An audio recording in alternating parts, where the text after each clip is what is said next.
Tour Junkies.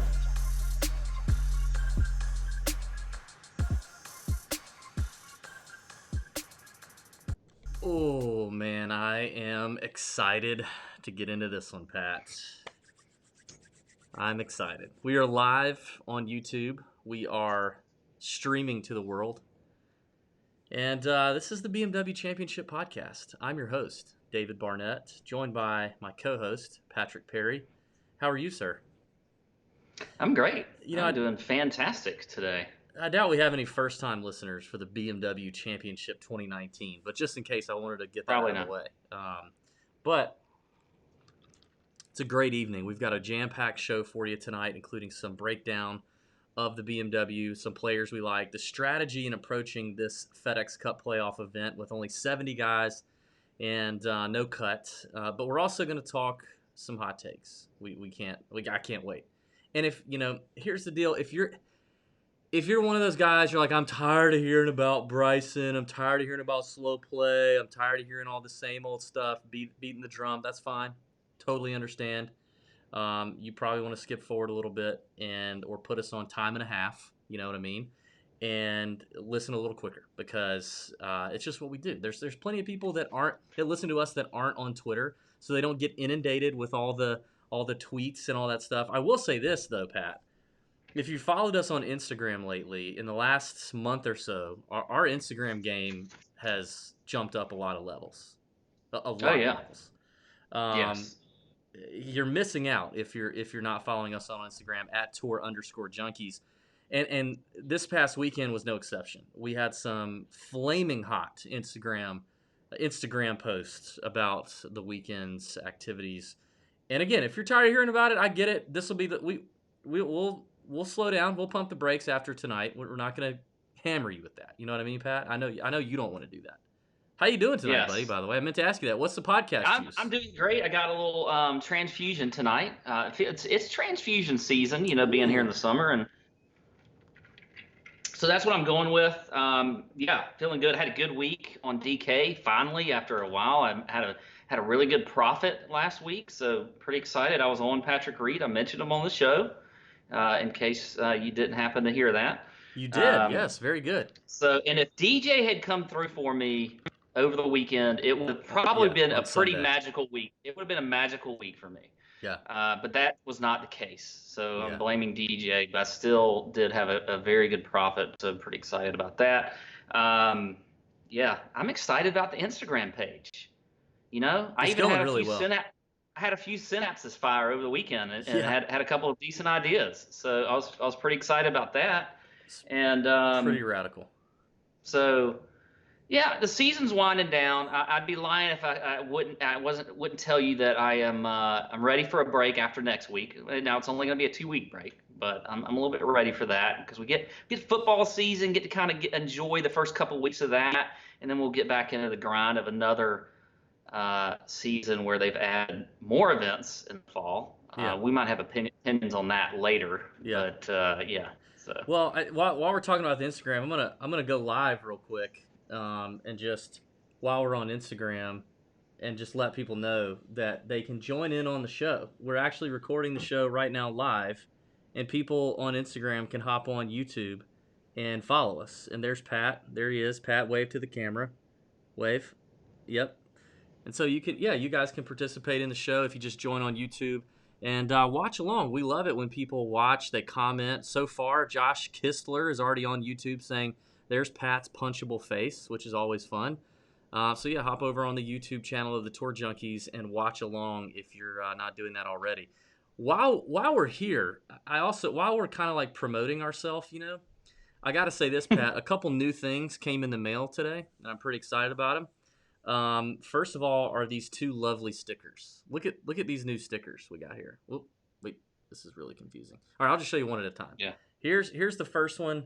Bet on Golf, little Golby head, Tour Junkies, very nice sticker, a little 4x4 square sticker there. And then I like this one. This one's my favorite. There, little green action, Bet on Golf. Put that on your car, your MacBook, your laptop, your or I was actually inspired by our boy Bill that won our contest. Let's just get a bunch of these out to the listeners and put them all over, golf courses. Let's deface public property. I think that would be fun with those stickers. And anybody that orders anything out of the Tour Junkies shop is going to get some stickers. So please do that. Also, the other thing that came in the mail is this shirt that I'm wearing, which is hard to see right now, but it's our Aaron Fleener, shirt. I have not received mine yet. I spent last night in the arms of a girl in Louisiana. Beautiful shirt, only $20. Very cool shirt. So I'm wearing that tonight too in honor of our boy Aaron Fleener, JT Poston's caddy. So there's some good stuff going on. Pat, did you say the podcast juice? What are you drinking right now? Man, you are just all over. I was checked out. I was trying to get the Instagram thing going. To get into Bryson that you're forgetting things you just said. I said it was a transfusion. You checked out. Oh yeah. Well, I am back on the. I'm starting off with the tequila thing that Aaron put us on. So I got a little tequila, soda, and a nice orange wedge right now that I'm enjoying. But and I started a little early. My throat's been bothering me, so I started a little early. Maybe it'll relax a little bit. So this could be a good night for me, I'm thinking. But I'm excited to get into it, man. Let's move quickly here just through this first part. Patrick Reed won the golf tournament. Patrick Reed won the Northern Trust. You said that, yep, you talked about him on the show. I said, maybe it's time to fade him. He played a lot of golf lately, but I did say I can't really think of another reason to fade him. He's playing well. And you said, yeah, he's a GPP play for me. He's a tournament play for me. He came out and he took it. That was that. Something that happened, any other comments on that? It just is, I don't want to. No, yeah, Patrick Reed. Yay. And something else happened before we get to the Bryson thing. I got to comment on this. Jordan Spieth. I want to talk about Jordan Spieth. The guy. So I noticed on Wednesday that the Barstool Foreplay crowd had put out a video, and Trent was making his selections on who he felt like was a good pick to win the Northern Trust, and he selected Jordan Spieth at 45-1. I retweeted it and made a little jab. It was just a little jab at the analysis that he gave in picking Jordan Spieth. I basically just said, there's no way Jordan Spieth's winning this golf tournament, and if he does, I will shave my head live for all the people to see, which is not a big deal, I know, because I'm usually pretty high and tight, but nonetheless, I said I would do it, and I got a lot of reaction. In fact, our buddy Jeff Feinberg, who does the show over there, Pat Mayo, who has a very nice head of lettuce on him that he's been working on for a long time, also got in it and said, I'm with you, DB. I'll shave my head if Jordan Spieth wins this golf tournament. And a lot of listeners chiming in, a lot of followers chiming in saying, they're going for Jordan. They want to see it. A lot of Barstool people who had no idea who we were saying, who are you? Screw you. Go Jordan. It was a lot of fun. And then Thursday happened. And he was the first round leader for a long time until DJ put up the 12 under number. But we had a lot of chirping. But see, I feel like a lot of the chirping on Thursday and Friday was from the stoolies. It was from the stoolies that have no idea. They don't watch enough PGA Tour golf to understand what happens here, and they definitely haven't been watching Jordan enough lately to understand that he's going to have a blow-up round. That, yes, he's flashed some form. Yes, he's put together a few good rounds here in the last few weeks, but he is yet to put four together. And my point on Wednesday was, if you are going to win the golf tournament, and that is what you're betting on at Jordan at 45-1 to win outright. He had no each-way odds. It was not a top 5, not a top 10. It was a outright winning bet at 45-1. My point was the value for Jordan is terrible at that number considering other people around him. I even took a screenshot of the guys in the 40-50-1 range that I felt like were better odds than Jordan to win, one of which was Patrick Reed in that screenshot, who obviously won, and then Adam Scott was also in that screenshot, who also finished better than Jordan. My point was there's a lot better value considering that Jordan hasn't been able to put four together. And in a tournament where the best 125 players who have been playing that season are in the field, 122 players are in the field, you can't get away with the crap he tries to get away with, to me. And so I didn't say anything Thursday and Friday. We were getting chirped a lot. I was getting chirped a lot, from the folks wondering if I was stressing out. Were you worried, Pat? Were you worried for me? Have you checked out even to this point a little bit? I was well. One thing you said triggered something, but you. By the way, I don't think Jordan's worried. I don't think he's trying to get away with anything. I think if he could hit a fairway, he would like to hit a fairway. He's not trying to get away with anything on the course. I don't know what that really means, But other than that, yeah, I was really pulling for Jordan to win. I really wanted all this to happen, all of it. So. Well,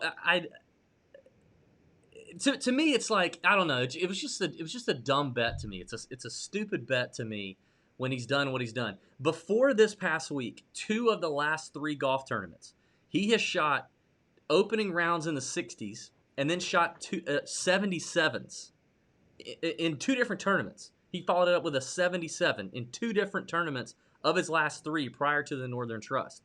We know that the ball striking has not been there. Yes, the putter has been back. It's been back for a minute. I think you made that very clear a few podcasts ago. The putter is back. But the off the tee game and the approach game has not been back. And so I kind of waited. And sure enough, Saturday comes along and he shoots a 3 over 74 or 4 over 75. What are the other? Which isn't the huge blow up round, but it was coming. Even the rounds that he played great on, he made everything, which we knew he does, but he literally made everything. I believe Sunday he made something like 150 feet of putts on Sunday. The guy was just lights out on the greens, which is fine.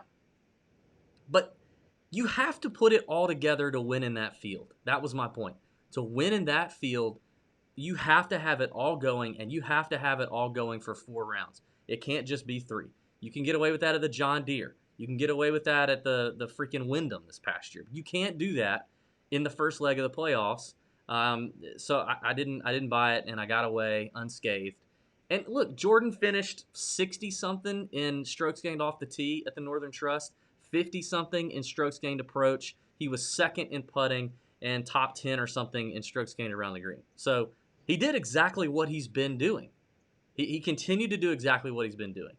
And he's not going to win an outright bet at that point, so it's a dumb bet. I'm not ready to bet Jordan Spieth outright in this field. If he comes and plays the Sanderson in a couple weeks or maybe the Greenbrier in a couple weeks, bet him. I'm all for it. But not playing with these fellas. Not right now. Any take on Spieth and the performance that you've seen? I just had to get that out of the way. And I don't hate Spieth. I don't hate Spieth. I do have some takes, but I may wait for later for those. Maybe when we get into the picks. Yeah, okay. Again, like, I don't hate Jordan. I like Jordan. I like to play Jordan. I've bet on Jordan. I played him in DFS. I'm good. I'm cool. I get a little weary of his whining on the golf course, but I don't hate him. So that was that. That was fun. It was fun to do. Glad I didn't have to shave my head.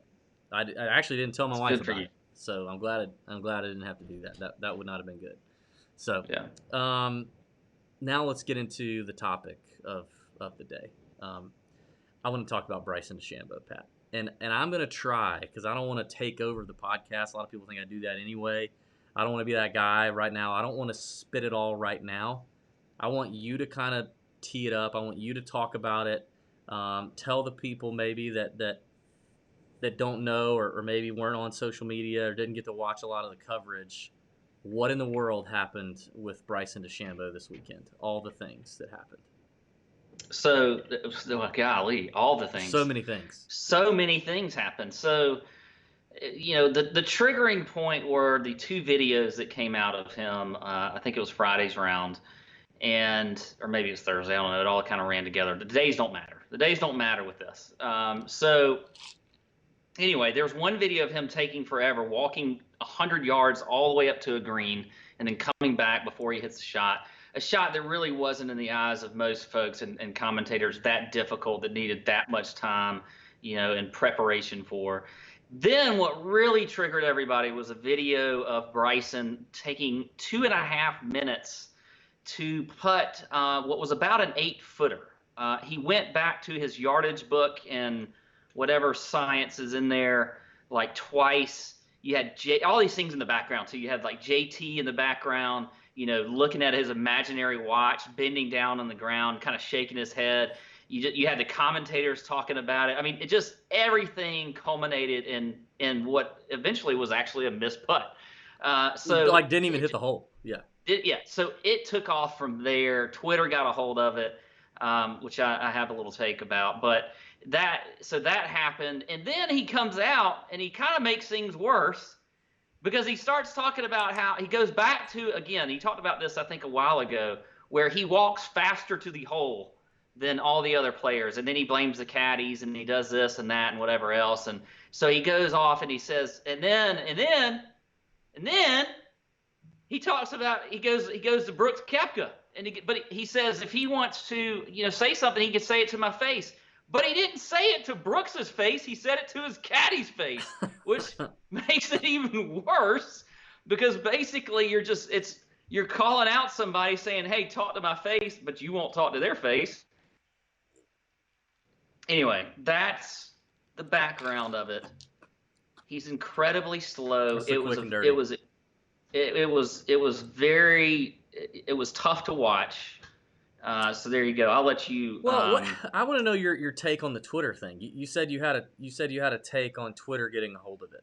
Are you going to share that take? I have a take on social media in general. Now, I come from an older crowd, obviously. You've grown up more with social media than I have. I think social media is dangerous in a lot of ways, and I think it's because there is a mob mentality to social media, and you saw that with a lot of DeChambeau. He's not the only soaked it up. Bring it. Yeah, but he's not the only one that's so slow on tour. We talk about JB Holmes and several others out there. And I think of this politically, and I think of it in sports and all that kind of stuff. You had, politically, you have a lot of the far left, you have a lot of the far right on Twitter, and they all have a voice there. Not a lot of the middle road there. There's too much just, again, like I said, mob mentality, and I think that's dangerous. You don't hear all the opinions, you just hear the worst of the opinions or the loudest of the opinions, because anybody can get on Twitter. Not anybody can write a news story that's accurate, possibly, or whatever, but anybody can get on Twitter and do whatever they can. So I get a little annoyed by the attacks on individuals on Twitter that just build and build and build. And it's you don't necessarily know that person. Again, it's just everybody has a voice. I'm fine with that, but I don't like the mob mentality. I think it's dangerous, and so that's just my take on social media and in general. And this brings that out, this kind of ordeal, because Bryson is douchebag is as much as he is, and as slow as he is, and as annoying as he is. He's not the only one, but on the other side of that, maybe it will instigate the tour to actually do something about slow play. That you could say is the good part of it, but I don't necessarily know if one individual needs to take all the flack for that. So that's my social media opinion on what happened. First of all, I'm not saying I'm not a fan of. I'm a fan of slow play, because I'm not. I think it's terrible. You know me. I play fast. Yeah. I'm a fast player. Shockingly, you guys, Pat is actually a fairly fast player. It's shocking because you wouldn't think everything else that he does is not very fast. In fact, we've already got a YouTube comment from Bob Gilchrist. DB, will you tell Pat that he's a slow podcaster? And if he has a problem, tell him I'll be over there. Tell him he can come. He can come over. Come on, buddy. Here's what I say. Here's what I say to some of that. First of all, I freaking enjoyed the mob mentality this weekend. I jumped right in it. I was one of the first ones to break the glass in the shoe store and go steal some freaking Jordans. I was the first one in there, baby. I was leading the charge. Steal some Pumas, really. I had my hoodie on. I was wrapping my shirt around my face so the cameras wouldn't catch me. I was in it. If it is Bryson, I am in it. And here's one thing that I think is an important lesson. It's one of my new favorite quotes this year, and I've said it on this podcast. One of my new favorite quotes that I've heard in 2019 from NFL football coach Bruce Arians. Be who you can afford to be. Somebody on Twitter said, why isn't JB Holmes getting half the flack that Bryson DeChambeau is getting? Here's what I think. Here's my. I have written down here that I have a couple of conspiracy theories tonight. One of mine is this, and it's the answer to the J.B. Holmes Bryson DeChambeau question. J.B. Holmes did get some. He did catch some heat on social media, and he has on occasion with some of his slow play. And I'm not even arguing that he's faster or slower than Bryson. He may be.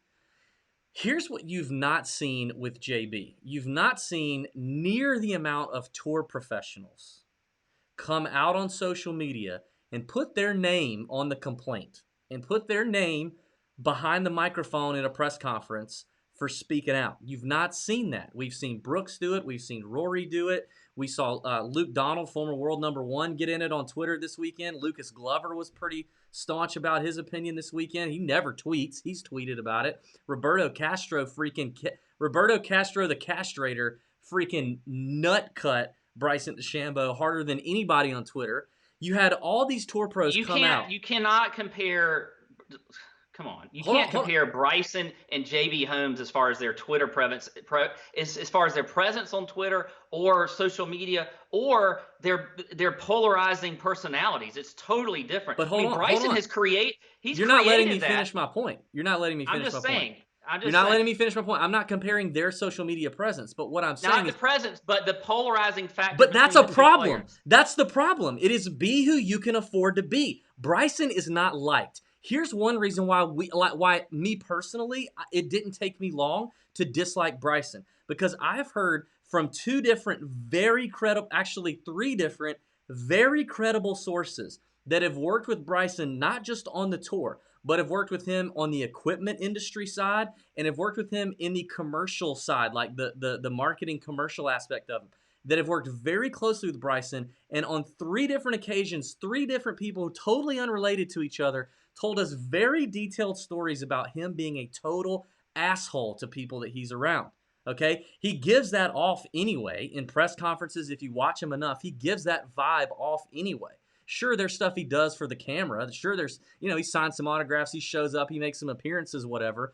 But I think at the end of the day, Bryson is what we thought he was, and he's an asshole. And I think at the end of the day, you are who you can afford to be, right? And I think there are a lot of tour players that aren't big fans of Bryson DeChambeau. J.B. Holmes, we've never heard a thing about. He's probably a really nice guy. He's a good old boy, kind of like a ho-hum, oh-shucks kind of dude. He's not very polarizing. He doesn't irritate people. Bryson irritates people. And I think he irritates his fellow tour players, which is why you got more guys willing to come out and say something about it. And you got Brooks willing to go, you know what, I'm going to say something. I'm going to walk across this range, and I'm going to talk to my boy, and I'm going to set him straight. I think Brooks is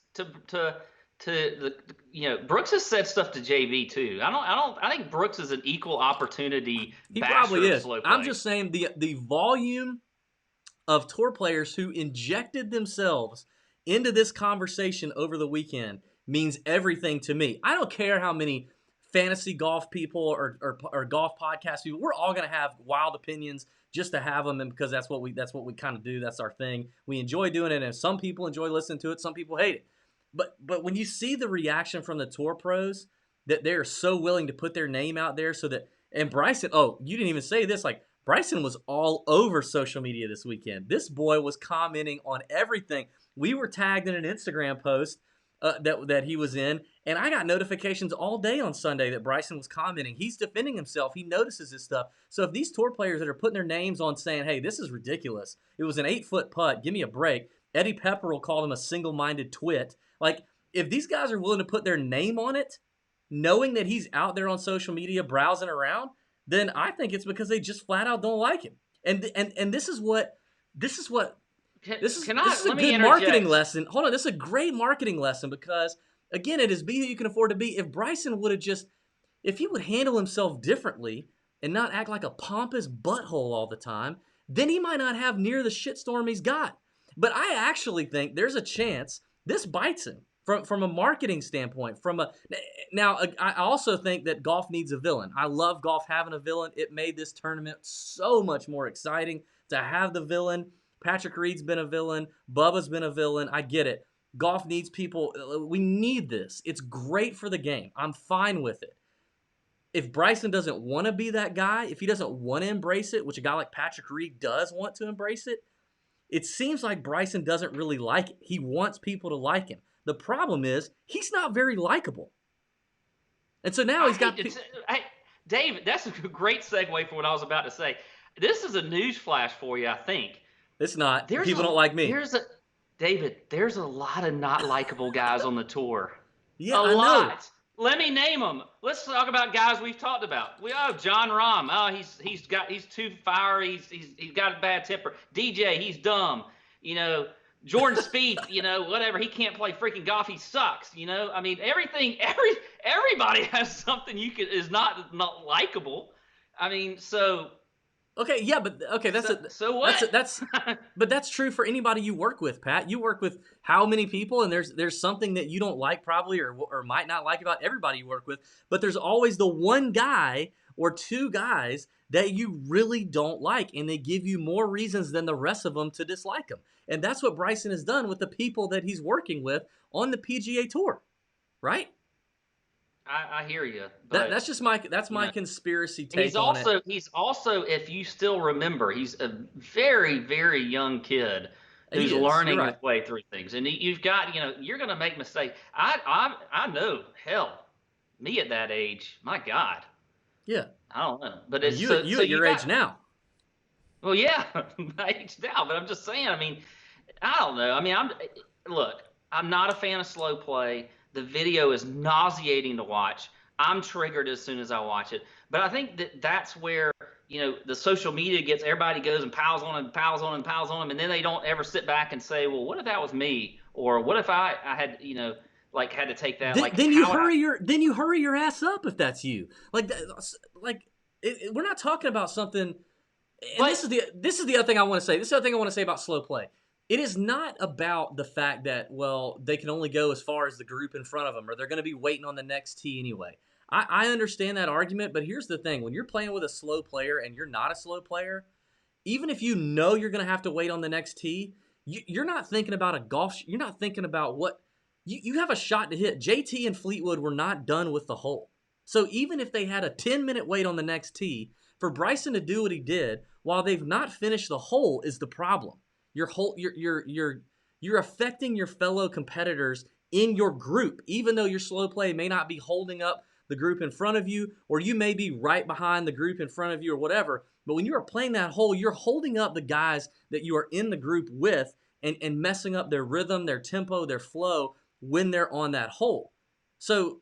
Okay. All right. Well, so now, again, these are tour players, David. Let's step back and be elementary here. Okay, these are tour players. Every single one of them is so self-absorbed with themselves. Do you think that all of them are worrying about whatever? They don't get to this point by worrying about what other people are doing when they're there. These guys are all like that. I mean, it looked like Justin Thomas and Tommy Fleetwood weren't big fans of what was happening during that. I'm just saying that you can't just say – I don't think he's sitting there – I think you have to have concern for your playing partners, but they're self-absorbed. I mean, he's probably – he's one of the most self-absorbed out there, 100%. And I agree. Listen to any press conference he talks about. I don't think he's even thinking about those guys. He's not. And this is where it's a great turning point for him. I saw his post on Instagram today where he's talking about wanting to be a part of the solution, not the problem, blah, blah, blah.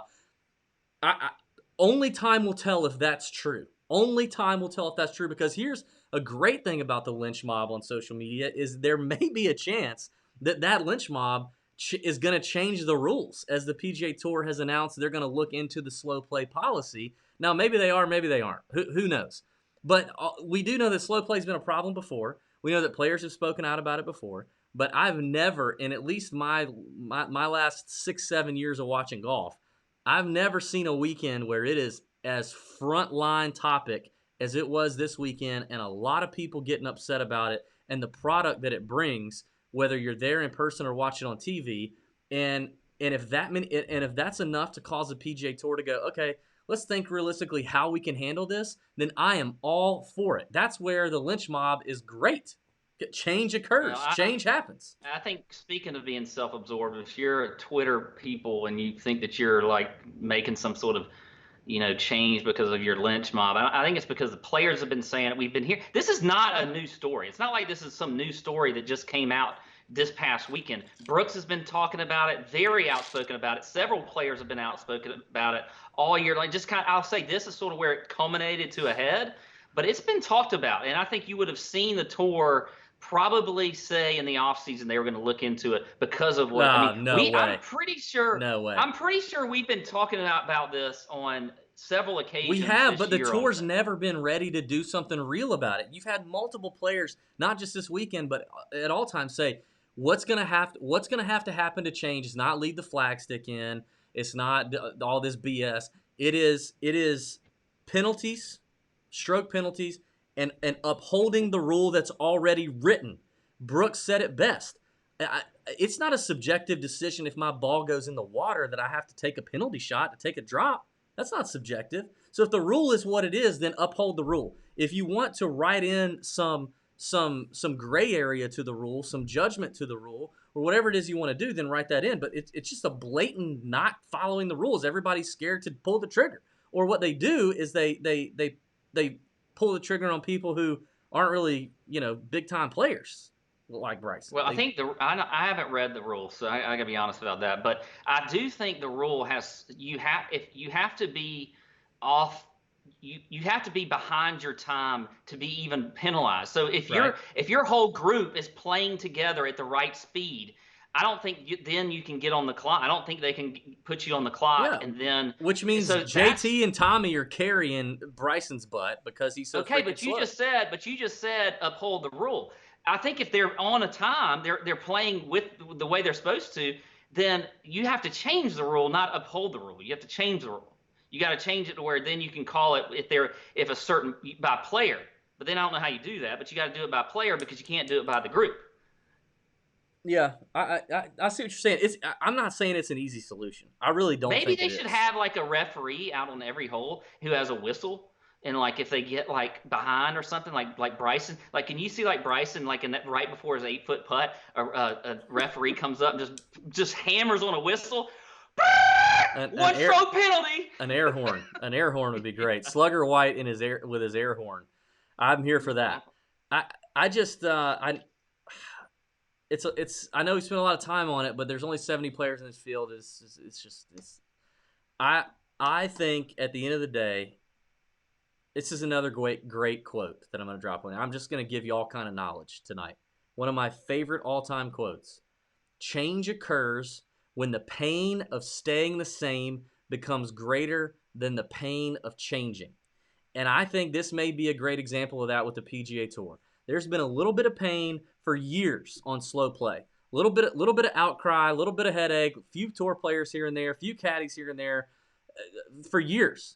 But if the pain is finally enough and the people on Twitter and the players have had enough, then the PGA Tour will figure out a way to make the change happen because the change is less painful than staying the same and continuing to get the grief that they're getting when players like Bryson do what they do.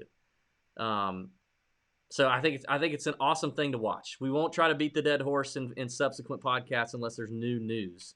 But I think it's a great thing to watch. And Bryson continues to prove to me that he's a tool. A lot of people have asked on Instagram like why we've gone so hard at Bryson. And it's just because, listen, we don't go real hard at a lot of players because I don't really have a whole lot to go hard after. I mean, I really don't. I don't have a strong enough opinion on a lot of them, but Bryson I do. And I'm pretty sure he'll never be on this podcast. If you guys want to help us get him on, that'd be amazing. I'd be very candid with him and very honest with him, but I don't think he'd ever do that. So at this point, what is it for me to be honest? It's not going to cost me anything. I think he'd be a great interview. He probably would be a good interview. I know he's a smart kid. And I know he is still just a kid. I get that. I get that. I just think that hopefully this is a lesson in, and he may kind of look inward a little bit and look at how he handled it. His press conference we didn't talk about was just terrible, like textbook terrible. Pretty bad. It was pretty bad. Believe it or not, my college degree is in public relations, which is crazy to think about. But he did everything wrong when it comes to public relations, how he handled that. That whole interview was terrible. And it just made it worse. And then the approaching of Ricky Elliott, Brooks's guy, also terrible. It's gonna be interesting to watch, but I hope he looks introspectively but at the same time, the dude is just so histrionic. I don't know that he's gonna be able to see how. I don't. He loves him so he loves himself so much. I don't know. I don't know. It's gonna be interesting. It's gonna be interesting. Oh man, you know what else is interesting, Pat? What's that? Making money on My Wall Street. Have you played around on the My Wall Street app, or have you had a chance? We talked about it last week. Yeah, I haven't yet, but I hear great things. Well, Great things. I like investing a little bit. If you're a DFS player, you probably like gambling a little bit. Investing's a little bit, it's not gambling, but it's a little. I've always wanted to invest. I didn't know what to invest or really how, but the My Wall Street app is actually not just an investing tool, but they also give you information. They have highly trained people who research these stocks and other things you can invest, other tools of investment, and they basically give you these recommendations why, and then you get to pick. The power is in your hands. There's thousands of stocks to choose from, but they help kind of narrow that down for you, which is pretty nice. And not a lot of them give you guidance on how to invest successfully, but My Wall Street does. They give you that short list of stocks. You're in control with the short list of thoroughly researched stocks, and you can have your choice. A lot of their stocks have grown 5, 6, 7 times since they've started, and they're really more of an investing companion, if you will. That's a good way to put it. You're holding hands through the market with My Wall Street. They're your companion, okay? And it's just easy. And it's a great app. You can just put it on your phone. It's stupid. They show you how to invest, what you can, when you can, and our listeners can access the My Wall Street app for free and use it for 30 days instead of the normal 7 days. Hey, Pat, can you not add ice to your drink in the microphone while I'm reading about My Wall Street? Sorry. Go ahead. Instead of getting the free 7-day trial that average people get, very average people that probably haven't lived in a gated community before, you can get a 30-day free trial just to try it out. If you don't like it, you don't have to have it, all right? And 30-day free trial just to give it a shot. You go to mywallstreet.com/Tour Junkies, download the app, get access to the stocks, expert guidance. After your trial, you can continue investing for just $9.99 a month. $9.99 a month. That's it. No extra fees. Nothing else on top of that. $9.99 a month. It's My Wall Street, mywallst.com/Tour Junkies for that 30-day free trial. We appreciate My Wall Street supporting us for the FedEx playoffs. It's very nice of them. Very nice of them. Histrionic. Josh says, what does histrionic mean? It's a great question, Josh. I don't know. I just threw it in there. Actually, I think what it means is someone who is rather self-seeking, a little arrogant, if you will. I kind of think I think his nature is that. You want me to Google it for you, David, so you can give a proper answer? That might be all right, yeah. Why don't you Google that for me real quick? I've got it Googled. Everybody, Pat's wiping himself down with his towel because he's oily. It actually means overly theatrical or melodramatic in character or style. A histrionic outburst. I can't see that, Pat. What are you talking about? Well, anyway, yeah, he's probably that too. It's exaggerated dramatic behavior designed to attract attention. Oh yeah, he loves attention. That's what it is. He loves attention. Okay, there you go. Yeah. Backtrack. Yeah. That's what it meant. Hey, listen, I gave you 2 amazing quotes to live by. You'll all go share those with your kids later. I gave you those. You can't have me execute on the perfect definition of histrionic. Yeah. Pat. Shout out to the guy who asked, though. Shout out to Josh Kistler. Fantastic. Good question. All right, Pat. Why don't you hit us with? Hey, while you're doing this, I'm gonna go refill. Is that cool? Yeah, you do that. If I'm still not back, then you can get into your 9K and above picks. All right. Okay. Love you, buddy. I may have an ad read in there though. Go ahead, knock that out. No, you just come on back when you can. But yeah, so we are at the BMW Championship this week in Medina, Illinois, which is basically just a suburb of Chicago, at Medina Country Club. What a fantastic course. We got 3 great courses here for the playoffs.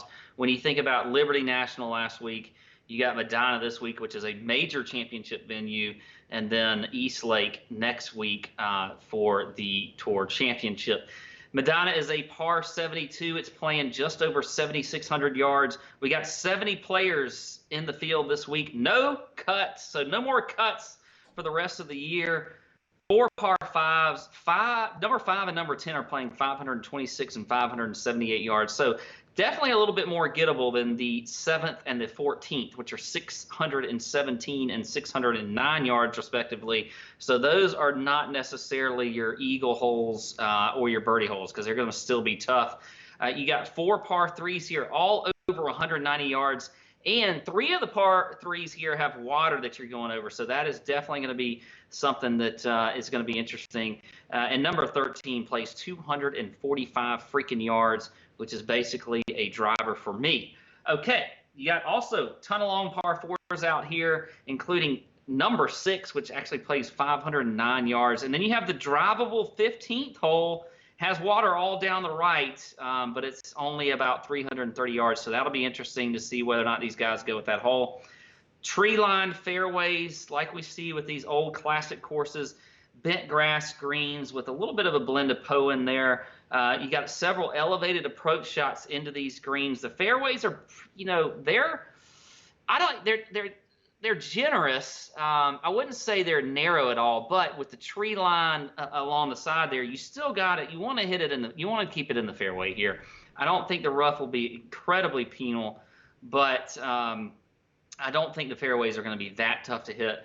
And by the way, I think you'll hear a lot of talk about how this course has played in the majors. It was at the the last 2006 PGA Championship, the 1999 PGA Championship, which Tiger won both of those, and then we had Medina at the Ryder Cup, which we would all like to forget if you're Americans, in 2012. I don't think it's going to be playing quite that tough, but still definitely a tough course. And you would think on a course that's 7,600 yards that bombers are definitely going to have an advantage. But I don't know if that's the case here. There's a lot of dog legs. There's going to be, drivers going to be taken out of the hands of the bombers several times, unless they just want to try to cut the corner.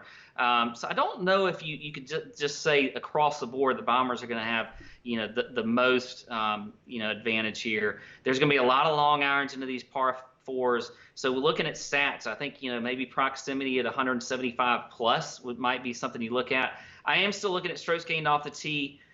Looking at strokes gained approach, scrambling is always key at Medina, and then form for sure. I mean, when you get into these playoff events, we've seen it time. I talked about it last week on the podcast.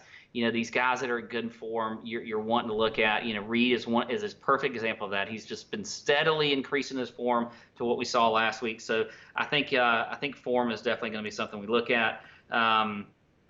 So there you go. That's all I got there. Anything to add, DB? Well, there's 69 players, not 70. Kevin Na withdrew today. Oh yeah, I did know that. Hey, shout out I'm Kevin reading Na. notes. Shout out Kevin Na for withdrawing before the golf tournament. That's a step up for him. Hey, speaking of Kevin Na, there's a guy who was told that he was slow and turned it around. He's picked up the pace over the years. He plays a lot faster than he used to. It can happen. Mm-hmm. The pain of change. You know what I mean? Anyway. You can be the change that the world You can be the children of the world. Hey, David. Yep. Do you remember hold on, everybody. I think Pat's about to get into an ad read. Now, he normally doesn't do these, so don't fast forward. This could be really special. Go ahead, Pat. What were you going to say? Hey, David. That's how I knew you were going into the ad read when you said that. When you were like, hey, David. Follow along here. Follow along. Yeah, Patrick? Do you remember all that talk about rake-free DFS? Oh, you know what? I think I do recall a little chatter about said rake-free DFS. Well, guess what? What? It's finally here. Shut the front door. Yes, it's true. Fantasy Draft now has rake-free DFS, and you can get in on the action right now. On fantasydraft.com. I'm going there now. FantasyDraft.com is now rake free. You can check it out. Go to FantasyDraft.com. You can use our referral code, not a promo code, but a referral code, Tour Junkies. You don't have to. Yeah. But you know what? Guess what, David? Yeah. They have a $1 million contest for the NFL coming up this season. What? First week of the season, $1 million, 100,000 payout to first over at Fantasy Draft right now. And by the way, would you like a free entry into that? Does a bear in the woods? Yeah. So they have a $10,000 free roll this week. Yes. It's preseason. You're playing preseason football. Who cares? Yeah. I could get any football right now. So they got a $10,000 free roll right now on Fantasy Draft. 250 free entries into the $1 million contest are up for grabs at FantasyDraft.com this week on the site. It's amazing. They have a great app. I mean, it is just absolutely amazing. And they do golf, by the way. They have the tour card that you and I like to play every week, $25 entry. That's their biggest tournament. I love it. Great. And by the way, in golf, There's more? Yeah. If you have a guy miss the cut, so what? They have 7 guys. You can take 7 guys. They take the best 6. So even if you have a guy miss the cut, doesn't Wait a minute. matter. There's no cut this week. There's no cut. Okay, so 7 guys are going to count. Damn it. No, So not 7 guys. 7 guys aren't going to count. So six of your best guys are going to count. Sorry, 6 of your best guys are going to count. I forgot that we didn't have a cut. So there you go. But they will drop your worst guy if you have a guy miss a cut or whatever. So there you go. Fantasy Draft. Head on over. Check them out. They are a great DFS site to play on. And you know what? I don't think there's a ton of sharps on there right now. So if you get on over there now before the really smart guys start playing over there. Yeah. That's fantastic. If they got $1 million NFL deal, those guys are going to jump. They're swimming around. Hey, I'm really proud of you for that read, buddy. I'm proud of you for that read. You know what I mean? That was pretty solid. Pretty solid. Shall we get into the picks? Yeah, let's go. Here's what we're gonna do. We're gonna give you tournament GPP picks. All right, I gotta say this too. We have a YouTube viewer named Eric S, and he is watching us in the shower. He asked if that was weird. I would say yes. I also asked him how is that possible, and he's propped it up on the shampoo holder so that his phone stays safe from the water. But he's watching us while he's showering.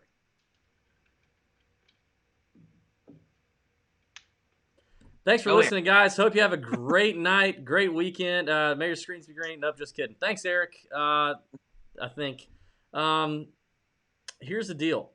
It is a weird week, as Pat's already mentioned, 69 players. As we also just found out by people listening to us in the shower. No cut. So in terms of DFS, I am going to limit my exposure. I know there's some people who are like, oh, you gotta get in this week, man. This is where you gotta go. I just hate it. It's just so random. I hate it. The fluctuations again are already crazy enough. And when you have a no-cut event and everybody's playing, it's just the worst. So I will be spending more of my bankroll in outright bets over on mybookie.ag. Promo code Tour Junkies if you want to get a deposit bonus on mybookie.ag. That's where I'll be spending most of my money this week. But so we also think that if you're going to play DFS, why would you play cash this week? It just seems like a very random week for cash. You lose the edge of maybe having a more balanced approach in cash, only being concerned with getting 6 of 6 through. You lose that edge a little bit in cash this week. So we're only going to give you tournament plays, and we're going to give you some fades, so we'll move through quickly. And then we've got a good chunk and a run segment tonight about punchable faces, and we're going to call some names out. Some people are going to get recognized tonight. So that's going to be at the end. Pat, in the 9K and above range, two names that we're going to play as tournament plays. I'm going to give you mine. I'm going to stick with Jon Rahm. I loved him last week. Loved him to win. If he hadn't kind of crapped the bet on Sunday, just forgot how to hit a golf ball Sunday, I think he could have easily closed the door on Reed. But I'm going back to the well on Rahm. He's putting well. He's confident. I don't see why you don't take him. I love the price. I don't care how popular he is. I play him. And then I'm going to play Rory. I like the boxes that Rory's checking right now. Um, I think he wants to get in good position going to East Lake, going to win potentially the $15 million at the end of the FedEx Cup playoffs. And I love what the boxes he checks as well on this golf course. He's got experience here. So I'm going Rahm and Rory. I like paying up this week. I think there's some guys I actually love, we'll get to in a second. I love the bottom of the 7K range and the 6K range I like. So you can be aggressive this week. You need guys who are going to score. You mentioned some stats. I do think, I think it's a sharp take that you're saying it's not necessarily a bomber's course. I think you're right. When you look at the scorecard, a lot of the distance is in the par threes and some of those, a couple of those longer par fives. The par fours aren't crazy. They're not crazy long. So, a 200-something yard par three, even for a bomber, that's not a hole you're looking to get birdies on. You just need guys to make par. So I don't necessarily think this is a bomber's course either. But I do think you got to have guys that can score, that can make birdies, because you're going to get on DraftKings. That's what you need. So I like the studs and duds approach, and I'm going Rory and Rahm. I'm going to fade. This is tough. I'm going to fade Brooks Koepka. Again, 2 weeks in a row. Obviously, he's the highest priced guy, but I think it paid off last week with a 30th place finish. I think that checks. But when you look at what's happening, Brooks is normally a very, very good putter. Brooks has not been putting well. He's not putting well at all. He's lost strokes putting in 3 of the last 4 events. His iron play isn't great. And then we saw him on the range at the end of Sunday, which I thought was very interesting for a guy who just 2 weeks ago talked about how he doesn't practice. The only time he plays golf is when he's on TV. He's not a big grinder. I just feel like he's a little bit searching for something right now. Now, he's still Brooks Koepka, so he's still amazing. But that little time on the range, I felt like was just interesting. So Brooks for me is the fade. That's just the putter's not there. That's my 9K and above. Okay. What's you got? Interesting. I don't have in a small field. I guess it's not interesting that we don't have the same players here. But I will say I actually, it's tough, a little bit tougher to choose when you have such a great field and a short field. I'm with you though on Rory. I love him, and I'm with you on. I'm good on Rahm. Now those are not the 2 guys I listed though. I listed actually. I went down a little bit lower. JT at 10,000. I like him a lot this week. I like that. We've seen it. We've seen him, definitely improve his game when you look at the results. I mean, he was T12. He's got 3 straight finishes inside the top 12. So I like some JT. You look at the stats there. He's definitely checking boxes. When it comes to strokes gained off the tee, when it comes to ball striking, when it comes to scrambling, when it comes to he's actually 17th in the field in proximity from 175 to 200 yards. So I think by the way, I just mentioned scrambling. He does not check the box in scrambling, but I do like JT at 10,000. And then a guy that I really was on last week, and he disappointed me. And we're getting him at a little bit another discount after a T43, and that's Tommy Fleetwood. I think 9,000 is a great price for him. Obviously, hits fairways. Before that T43 last week, he was 4th at the WGC St. Jude. He was 2nd at the Open Championship. You look at the stats for Tommy Fleetwood. Across the board, it's just extremely solid. Always hits fairways. It checks a box in scrambling, checks a box off the tee. So I like some Tommy Fleetwood, and I think his ownership's going to be a little bit lower than you typically see for him. So I do like Fleetwood, and ownership is going to be key this week. I may have checked out. You probably mentioned it, but we talk about this every week in a WGC event. Or not every week, but when we do have like a WGC event where we have 65 players or whatever it is, this is basically that type of event with no cut. So ownership is definitely going to be key. You gotta vary your lineup a little bit. You can't have a bunch of chalky guys in there. You're not going to make any money. I mean, this is the week where we get tweets. They're going to be atting us, and they're going to say, guys, I had all these guys and they were all great, but I didn't even cash. Well, it's because you didn't differentiate it at all. You gotta have some ownership leverage this week. So I like some Fleetwood. As far as a fade for me, anyway, you're right. It's one reason why I just don't like this week. But yeah. From a DFS. As far as a fade, I'm actually going to go Cantlay at 9,800, and the reason is it's another ownership thing. You look at it, his last few weeks, he was 33% at the Northern Trust, in a 125-man field, 18 at the WGC, 26 at the Open, and look, I can't really say anything when you look at the stats and all that kind of stuff. He's definitely going to check out. Other than driving accuracy, he's actually 54th in the field, so he doesn't really check the box there, but I think you can just take your chance and fade Cantlay, especially if he's going to be high owned, which I think he will. Then I don't want any part of it. And he wasn't last week. Yeah, I guess he was top 15 last week, but whatever. I think Cantlay is certainly worth a fade. He's worth a chance at a fade because if he just doesn't do well this week and you get him around like a 25% owned, you're going to have some leverage on the field. So that's really the main reason I'm going to fade Cantlay. All right, let's get to the 8K and above. 2 tournament plays and a fade. I'm going to go with Xander. Despite the missed cut, I love Xander's game for this place. I don't see him missing 2 cuts in a row. I love the scoring potential that he brings. I'm hoping that maybe some folks jump off after the missed cut. I don't know. He's also at 33-1. That's where I'm going to start my betting ticket for the week. 33-1 to win over on mybookie.ag. I'll be doing that. So I've already done it. And then my next pick in this range is going to be Hideki at 50-1. Not a bad finish last week, not great, but a bounce back from the missed cuts prior. Love the ball striking ability, love the scoring ability. I think he'll be overlooked as well in tournaments, or at least not super chalk like we've seen him. And he is also on the betting card. I have 6 bets this week. I've got him at 50-1 on the betting card for Hideki. And then my fade, I'll give you 2 because they're both easy. Tiger's an easy fade. I hate to see what happened, the withdrawal. I don't know, man. It doesn't feel good right now. Whether it's his oblique or it's I don't know. It's his back. I don't know, but just a lot of things don't feel great right now for Tiger. So I think Tiger's a fade. And then I think, and I was all over him last week and he killed me, freaking Jason Day. But I don't know, man. His little split with Stevie Williams, I don't know, man. He just may not be fully there, focused or something right now with all the caddy drama. That can be a hard thing.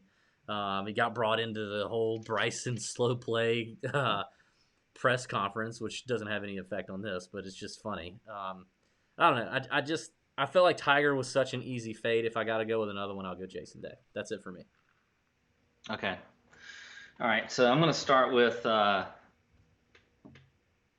first GPP play, and that is Louis Oosthuizen. I mean, the guy's he's been solid. Yeah. You look at last week where he was tied for 6th. He was T20 at the WGC, small field, but still T20 at the Open Championship. He's been just playing solid golf lately, and I think these aren't majors, and I've always talked about him as being one of those guys that he just shows up in majors, but I still think he likes to win money. And so I think you're not going to see him as a withdrawal potential or whatever, but checks the box in driving accuracy, also in scrambling. He is number 1 in the field in proximity from 175 yards plus. So I think Louis Oosthuizen is a great play this week. So I do like him. And you have like a smirk on your face. So I wonder if you got a good comment on YouTube. So I'll throw it over to you in case you did. But no, go ahead. Okay. So next GPP play is Jordan Spieth. Yes, at 8,900. Oh, who didn't see that coming? And you know what? Here's the thing. Guys, you no longer have to have a win from Jordan Spieth. Everybody wants to talk about Jordan that hasn't won. Jordan hasn't done this. Okay, we talked about it at the beginning of the show. You didn't like him to win at 45-1 or whatever it is. Right. Well, in DFS, don't mind him for DFS. He's crushing it. Because guess what? We're getting him at 5% every week, basically. And he's crushing it. He's crushing it. I don't care what the stats are. If you look at Jordan, you throw the recent form, you throw away any kind of stats, and he's making money for you in DFS if you plug him in your lineups. So I don't mind that. I don't think he's going to win. I don't. He's going to have a blow up round, just like you said. I don't care. I'm going to get him low owned. Everybody wants to hate on him, but he's finishing well, and I don't, so and he's putting magnificent. He's great around the greens, but you got to scramble on this course. Now, do I worry about driving accuracy? Yes, but he seems like you said, he's pretending his way around the, somehow he's making it happen, and he's scoring and he's doing whatever. So if I'm going to continue to get Jordan Spieth in DFS at 5% owned like he was last week, nobody wants. I don't think you're going to. I do think that last week some people saw that he is making a ton of birdies, enough so to get him in the top 10, right? I mean, he did finish top 10. Man, I tell you what, for as wild as his game is, there is no one better on tour at bouncing back from a bogey or worse and making a birdie. Oh my gosh, yeah. I mean, like, He's so Eagles. there are guys that I know when I roster, if they come out of the gate on Thursday or in the beginning of any round and they make a bogey, I'm like, oh my god, oh my god, oh my god, oh my god. Though he's gonna off himself in the middle of the freaking round, like he's done. But Jordan makes a bogey, and you're almost like, oh, well, that means we get a birdie next. And so for DraftKings, for FanDuel, for fantasy draft, that works. So I'm with you. I don't hate that call at all. But I do think you're going to get him over 10%. I think you might have him 15 or maybe even higher. Well, if he is, we'll check. Like FanShare Sports. We love those guys. Checking ownership. I would, if he's showing over 15, I'm off of him. I just don't think that that's worth it. But if he's at where he was, somewhere around 8 to 9%, or he was 5 last week. I mean, at the same time though, 15 isn't terrible in this limited field when you've got limited I guess studs. You're right, yeah. I mean, if he's creeping over 20, that's for sure. I don't know if I'm ready for that, for Jordan to watch just for the freaking heartache that you got. If you're going on a cruise this week, maybe you take Jordan. If you got no signal on your phone, you'll have to watch Shot Tracker. Take Jordan. Do that at 20% ownership. But I do think FanShare is where you can check it out, and that's obviously where we go. We talk about them every week. FanshareSports.com for your tournament DraftKings ownership projections. And actually, we talked about football. We talked about the NFL coming back. They do it for the NFL. They do it for the PGA. They listen to all the shows, watch all the YouTube videos. They track Twitter. They tell you who the talking heads are talking up and who they're not. So they're going to tell you who's popular, who's not. Great lineup builder tool there as well. Some other really nice golf tools over on fansharesports.com. If you join today using promo code Tour Junkies, you get 20% off a weekly, monthly, or annual membership to fansharesports.com. Use promo code Tour Junkies, 20% off. Support those guys. Give them at least a shot. I promise you. If you're playing GPPs in golf or NFL, give those guys a shot. Like they've been supporting the Tour Junkies for 3 years now. They're great guys. They're honest people. If you have an issue, they'll fix it. They're just great people, and we like those guys a lot. So I do think that'll be interesting, but I don't think you're going to get Jordan at less than 12, 13%. I don't think that's happening this week. All right. If it does, I would like it. That's it for my GPP plays, and then my fade is going to be Kuchar. I mean, you look at his last 3 events, he's finished, in the 42, 43, missed the cut last week. He didn't look right. I watched him a good amount. I think it may have been because I can't remember who he was playing with last week, but it was somebody I had, and he just did not look right. He was looked like he was in a little bit of pain in some of his shots. And I haven't seen anything on an injury, but I'm just wondering about Cooch right now, and he's at 8,200. I know everybody, he's always that consistent kind of guy that everybody likes to play, but I'm going to fade Cooch. I am concerned about some injury, and that is, again, I don't have any kind of inside information, but from watching him, his demeanor on Friday last week, something just looked off. I don't think he felt right, so I will fade Matt Kuchar.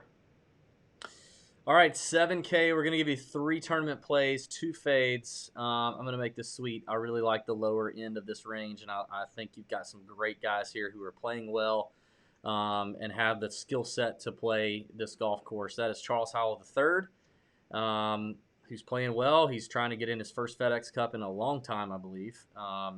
He's a bomber. He can score. He's a ball striker. I love CH3 here. He's constantly overlooked at this time of year. He's also on my betting ticket at 110 to 1. I'll take Charles Howell III at 110 to 1. I'm going back to Sung J.M. He didn't have a great weekend, which was a little frustrating. But we know the kid's incredibly talented.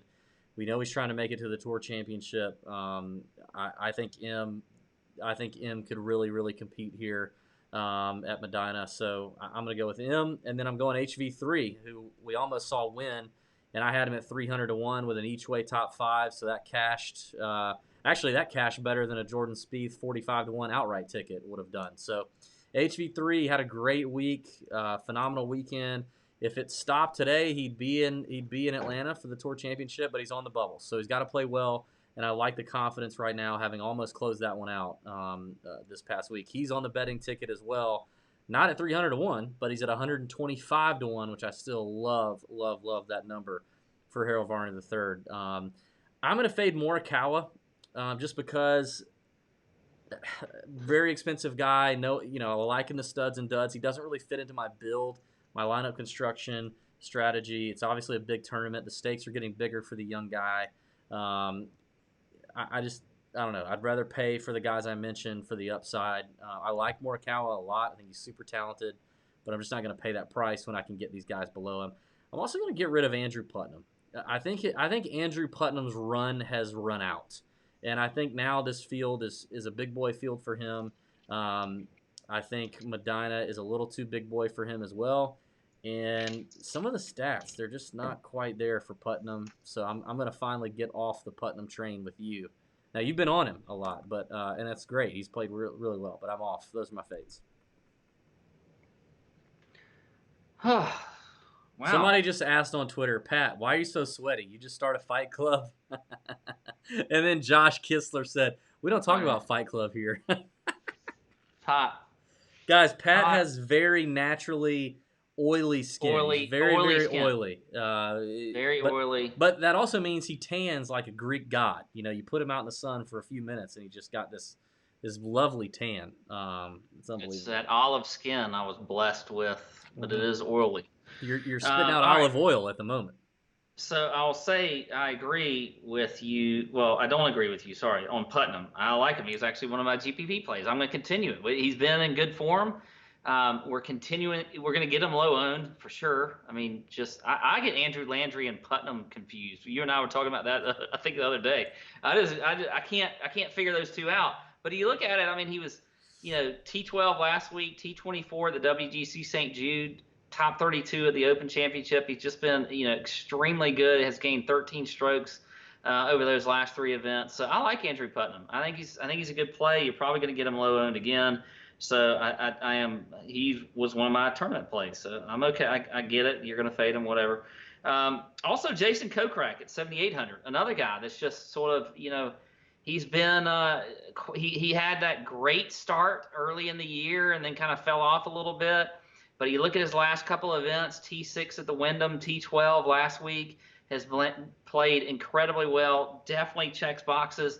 You look at for Kokrak, I mean, he's 5th in strokes gained off the tee, 15th in ball striking. He's 7th in that stat I talked about in proximity, 175 yards and above. So I like some Jason Kokrak. God, this video stuff drives me crazy when you like die laughing off of the screen. I thought the video thing was supposed to be like us being like it was like an atmosphere, like we were together doing the pod. But because of these comments that you get that I don't get, it makes it even more ridiculous. So I apologize, listeners who are have come to a podcast, not a video show.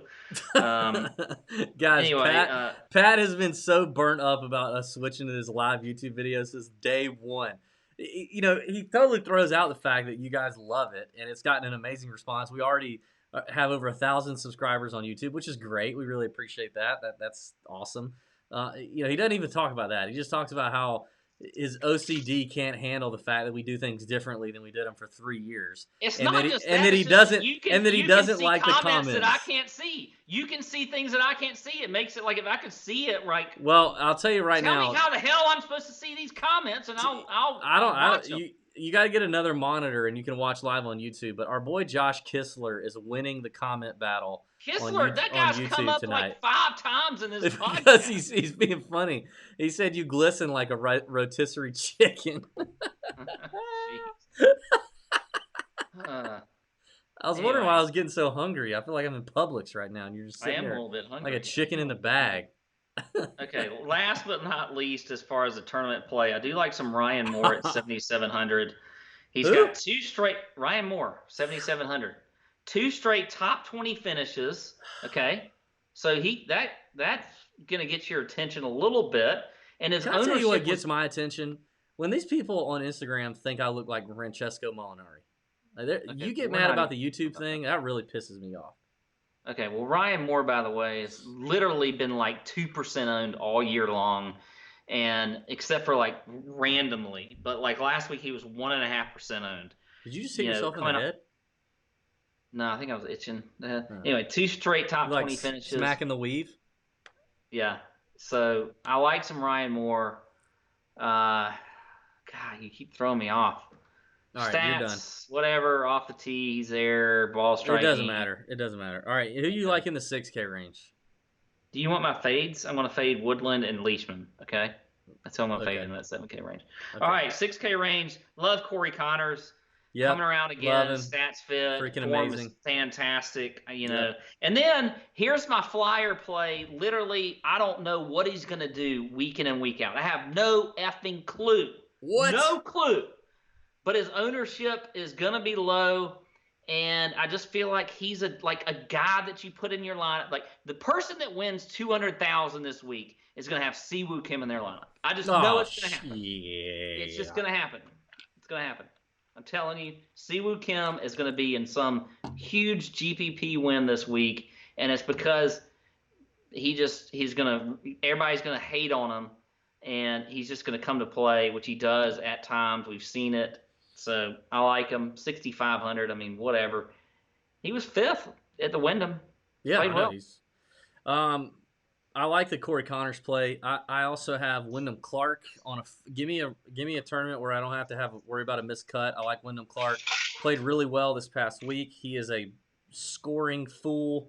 I think he's going to be really good for DFS. And then I like Ryan Palmer at 140 to 1. I looked at him. I also like him. Yeah. I think Palmer's a nice bet here. Bent grass greens. You don't have to worry about the putting variance there with Palmer. Bent grass just runs as true as it comes, and I think he'll putt better on bent grass surfaces. 140 to 1. He's also on my betting card. I like him. He's the longest shot. You guys know DB loves his big ball betting card. I feel like the research has been deep, just really deep tonight. An event like this for DFS, your number one stat should be ownership leverage if you're playing in tournaments. If you're playing in tournaments, your number one stat should be ownership leverage. That's what you should care about. Number one. That's it. So for that, yeah. But in terms of betting, I also like the value. I think that's the thing. Back to the Jordan Spieth bet last week. It's also a lot about value. Yeah, I mean, and also because I don't like betting shorter odds players. I like the big ball bets, man. That's what I like. So I like going for the big one. It was fun to sweat HV3 at 300 to 1 yesterday. That was a lot of fun. And if I hit that one time, I'm set for 2 years if I hit that one time. So, and I did forget to mention one guy on the betting card that I don't have in DFS because I think he's going to be chalky. Paul Casey at 40 to 1. So my betting card on mybookie.ag is Xander at 33 to 1, Casey at 40 to 1, Decky at 50 to 1, CH3 at 110 to 1, HV3 at 125 to 1, and Palmer at 140 to 1. That's my betting card. Mybookie.ag, promo code Tour Junkies. Pat, are you ready for the chunk and run? Are we doing one and done, or does that matter anymore? I'm sick of it. Let's not do one. I don't even want to do it. I'm not even gonna do. No, hey, if you want our one and done pick, or you're like here's the deal. If you are actually in it right now and you're one and done, you've got 2 weeks left. You're up there in your contest, whatever it is. DM us, follow us on Twitter at Tour_Junkies. Follow us on Instagram or whatever, and then ask us what our thoughts are on one and done, and give us some scenarios. Give us some scenarios like, hey, go ahead. Don't do that because you probably got there by not listening to us. for one and Probably dones. so. So you should just go with what you got. But I don't. If you really care about a one and done selections right now, you're not in it. You're not. I don't even know why you would care. Yeah, That I'm means not you're sure. not. You have not done well. All right, Chunk and Run is back this week. We didn't do Chunk and Run last night. We're going to do Chunk and Run tonight. First question. The Corn Ferry Tour. We saw the Corn Ferry tournament last week. Great drama there. We don't have time to talk about it. Which Corn Ferry guys are you pulling for that have already punched their ticket to the PGA Tour or have not yet and will be in the Corn Ferry playoffs? Now, if you don't know, the top 25 in the money list on the Corn Ferry Tour as of yesterday have punched their ticket to the PGA Tour. Done. Can't take it away from them. There are 25 more spots to come. And what happens is you get players that finish in the top 75 from the Corn Ferry Tour and players that finished outside the top 125 on the PGA Tour play in the Corn Ferry Finals, which is a 3-tournament finals events. And it starts this week. So you've got a number of guys on the PGA Tour that are trying to get back on. And you got 140-something players playing for 25 spots. So it's going to be quite competitive. It's always fun to watch as well. So we got some names in there that we just want to, somebody asked about, and we're going to tell you who we're pulling for. Pat, you want to start or you want me to start? I'll start. Okay. Are we able to talk about who we're not pulling for? Sure. Now, are we talking about who It's we're our pulling show. for to? Are we talking about who we're pulling for to make the tour? Yeah. Or just to do? So, Yeah, well, the top 25 have already made the tour. So. Well, I know. So then you talk about the people who haven't. Okay, well, I don't really. Okay, well, I'll talk about who has made the tour that I'm not pulling for, and that's Zach Blair. Just don't like that dude. I just wanted to talk about Zach Blair. I love really that did. Because he just drives me crazy. Right. Him and his fake golf course. But I'll start with the guys that I do like. Brett Coletta. Yeah, good dude. 27th. Great I had him dude. written We down. interviewed him when we were at the SavannahWeb.com Championships. Yep. I say that now it's the Corn Ferry, but at the time it was the Web. Just a good dude. He kind of is like the Jordan Spieth of the Corn Ferry Tour. Like he has like 3 good rounds and like 1 bad round. It seems like he's always up there like near the top, and that's why he's 27th in the standings right now. But a big fan of him. I like Coletta. Yeah. He was a good interview, so I do like him. I like him too. Good guy. Another guy that I'm pulling for is, I guess I'm pulling for Hovland, because he's going to play in this finals event. Yeah. There's a part of me that wants, because I had that terrible take a few weeks ago about these young guys, even though it was about that one tournament. I'll admit that. We know, Pat. We know. But I do want Hovland to make it in because I just think he's a star and he's a stud and he should be in there. And then finally, a guy that is a big TJ fan, Wade Benfield, is at 55 in the standings. I think he's got a chance. He's played well the last few weeks. He loves some TJ, rocks some TJ gear. So I like some Wade Benfield. I hope that he does well this week. If you're a TJ fan, you need to pull for Wade Benfield. Great dude. Not just this week, by the way. The finals are like 3 of them. Three tournaments, yeah. Wade Benfield, good dude, big supporter of the Tour Junkies. We appreciate him. We're probably going to have him on the show at one point. Like him a lot. I had Brett Coletta down, great dude. Justin Lauer, who we also met in Savannah, was a good dude. Interviewed him. He's on the YouTube channel. You can check him out. Grant Hirschman, another young guy who we interviewed that week, like Grant Hirschman. Really young guy, and actually, I think he's only played like half a year, and he's done pretty well. He's a stud. He's, nobody's talking about him like they are like the Wolves and the Hovlands. Yeah, he is a stud. So.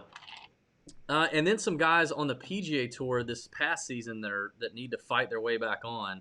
A couple of them been on the podcast. Hank Lebioda, one of your doppelgangers, whatever. Pulling for Hank Lebioda to get back on the tour. I think he's a good young talent. I think he can win on tour. Joey Garber, another one who we've interviewed both those guys. Joey G, University of Georgia Bulldog, like him. And then another Bulldog, Hudson Swafford, is off right now, which I think is interesting. And then Trey Mullinax. I just like Trey Mullinax, man. He's a good dude. But he's not there either. So they're all fighting for it. It's going to be interesting to watch. All right. The run question tonight, we're going to end with this. We talked about punchable faces. We talked about Bryson. We talked about, we talked about Brooks and him and their face off on the range. We put something out on Instagram and Twitter about who has a more punchable face. We're getting a lot of votes on that right now, by the way, on Instagram especially, and a lot of people on Instagram voting to punch you in the face, Pat. And then others, that's on Twitter. And then on Instagram, people calling me Francesco Molinari, which pisses me off. But anyway, tonight, who was the most punchable guy in your high school? And do you have any stories? We all have that one guy who we know was really punchable. He's just a total douche, and we're going to call him out. I'm pretty sure my guy doesn't listen to the show, but if he does, I think it's great. I think he probably already knows. I'm probably going to say his name anyway. And I think it would be really fun for our listeners to try to find their person on Twitter or Instagram and tag them on our punchable face post and just call them out. Let's just get it out in the open. Hey, man, you were a punchable guy. I wanted to hit you. You probably deserved it. I think we just do that. So I'll start. The punchable guy at my high school, his name was Mickey Weathers. His name was Mickey, for starters. Wow, that just sounds punchable. Yeah, see? I could stop there. Yeah. Mickey was in the grade below me, but he was the same age because he was a dumbass and he flunked. But he was the guy. I'm gonna try to paint the picture. He was the guy who was really funny, right? Really funny guy. But he was a funny guy not because he was clever, just because he was like stupid and people would laugh at him all the time, and he thrived off of that. But his parents had a boatload of money, like stupid amount of money. His parents owned like a truck. This is so typical Georgia. I probably shouldn't even say this. They own like a truck enhancement company or whatever. Like they put like big tires on trucks and lifted them and tinted out the windows and all that stuff. You know what I mean? Like his parents owned one of those companies, and they just made a butt ton of money.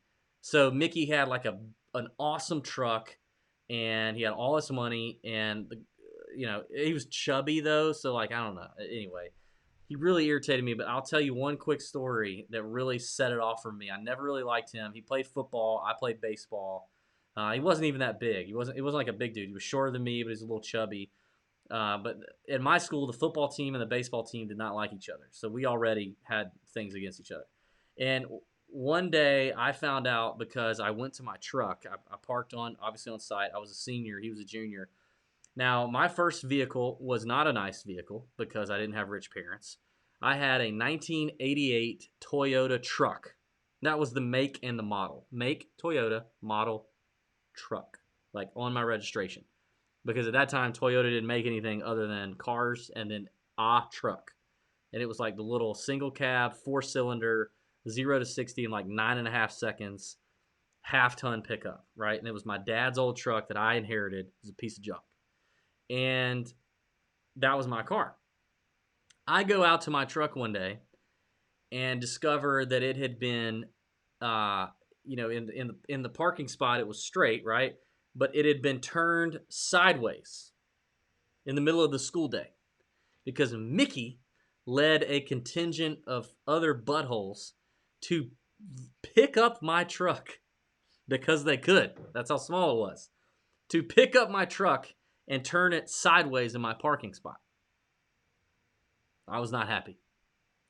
So I cornered Mickey. No, I didn't corner him. You know how you're like changing classes and like you're going one direction, they're going another, and he had no idea this was coming. I see him coming, and I stop him right in front of right as he's walking in front of an open door, and I just put my hand on his shirt, and I pushed him in this classroom that was empty, and I pushed him up against the wall, and I looked at his chubby little flat nose, and I told him, dude, if you touch my truck again, I'm going to knock your ass out.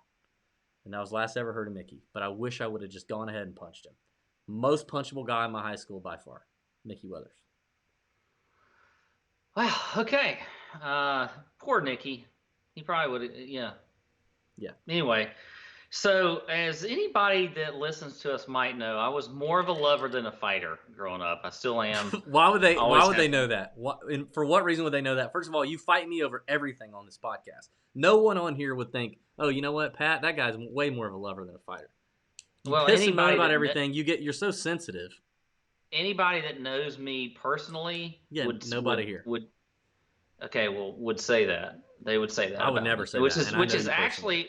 which is actually why, yeah, but you don't know me growing up in high school and whatever else, which is actually why when these responses come in on Twitter about me being like punchable in the face, I'm like, are you serious? Like This- you don't even know.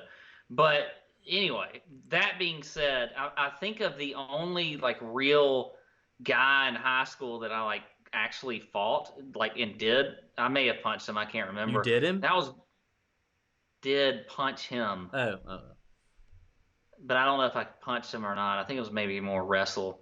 That was Brent Story, a guy named Brent Story, and he just was a freaking jerk. He was like I feel like I know Brent's story. he now uh, look, he could be a great guy now. I don't really run into him all that much right now, but like he just was always a jerk to me where we were on a church trip actually, and I finally just got pissed off and just I don't know what happened, but we You punched wrestled. a guy on a church, or you wrestled a guy on a church trip? Yes. How do you not And remember if you punched him or you wrestled him? Were you like in the 4th grade? it was young. It was like 12 or 13, I think. And you don't What remember if age you is that? punched him or you just like what'd you do? You just like I mean, I think it was a wrestle with punches involved. Like it wasn't like but it wasn't like a punch where I just remember like bloop bloop bloop bloop pow like the contact of a punch. It was just like a wrestle match, and I I don't know. It just he just always pissed me off, and I remember feeling very satisfied after it happened because I was like, I was like, I stood up for myself, and here I'll tell you this, kids, just stand up for yourself. If it happens, don't worry about the outcome, you know, whatever. So, but I don't know. I don't get too angry at people. Like, I've never gotten to like wanting to like get to blows with you. dude, you've almost won. Yeah. We have come very close to. Jason Littlejohn said, "Close on or close off wrestling, Pat." I love our listeners, but and then sometimes Adam Olstead said, "Did you tongue punch him?" I love our listeners, but those two guys can go fuck themselves. Oh yeah, but Pat's a lover, not a fighter. Look at him; he's so messed up right now, dude. Well, Jason Jason Littlejohn. Jason Littlejohn's a great dude. I met him Masters Week. He came down Masters Week. He came from Kentucky. I don't Great give dude. a shit. I don't give a shit. He's making negative comments about me. And you can't just laugh at him. It's pretty funny. Hey, Jason, that's funny. Love you, buddy. All right, guys, Tour Junkies, we appreciate it. Thanks for joining in. Oh man, may your screens be green. See you. Oh.